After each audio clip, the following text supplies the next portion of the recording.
नमस्कार दोस्तों, आपका एक बार हमारे चैनल में फिर से स्वागत है।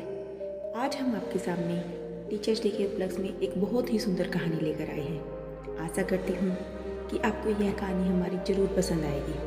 अगर हमारी कहानी पसंद आए तो हमारे चैनल को सब्सक्राइब करें और हमारे वीडियो को लाइक करें। तो चलिए कहानी शुरू करते हैं।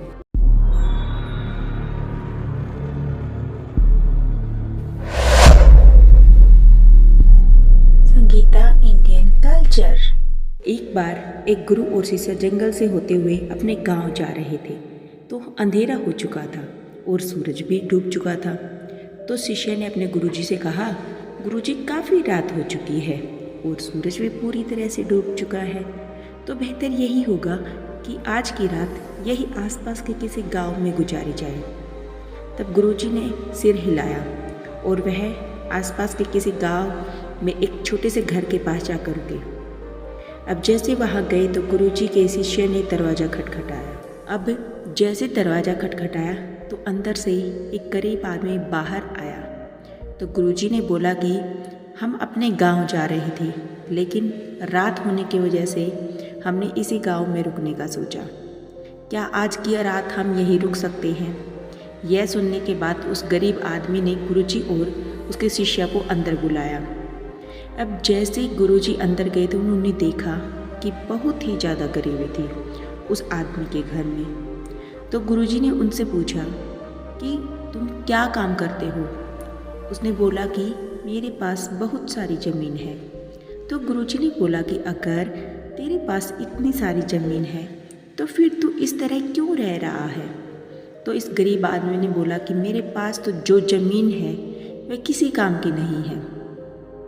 गांव वाले कहते हैं कि वह बंजर ज़मीन है, उस पर फसल नहीं उगाई जा सकती और वहाँ फसल उगाना बहुत बड़ी बेवकूफ़ी होगी। तो गुरुजी ने बोला कि तेरा गुजारा किससे होता है? तो उसने बोला कि मेरे पास एक भैंस है जिस पर मेरा पूरा घर चलता है। यह सुनने के बाद गुरुजी सो जाते हैं और रात को जब सब लोग सो रहे थे तब गुरुजी ने अपने शिष्य को उठाया और उस गरीब आदमी की भैंस को अपने गांव की ओर लेकर चल पड़े। तो शिष्य अपने गुरु से पूछता है, गुरुजी आपका यह करना गलत नहीं है? नहीं ना, उस गरीब आदमी की रोज़ी रोटी भैंस की वजह से चलती है।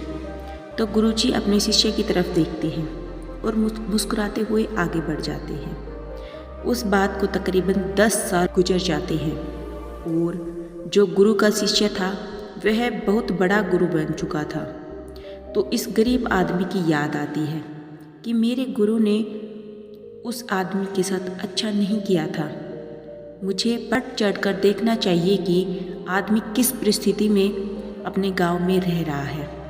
और जैसे तैसे वह वहाँ पहुँचता है तो वह जब देखता है कि उस गरीब आदमी का झोपड़ा था, वहाँ पर एक बहुत बड़ा ही आलीशान महल बन चुका था और झोपड़ी के बाहर जो बंजर जमीन थी उस पर फल और फूलों के बगीचे थे।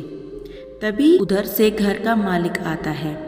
वह उसे देख लेता है और पहचान लेता है और उस आदमी को बोलता है कि तुमने मुझे पहचाना?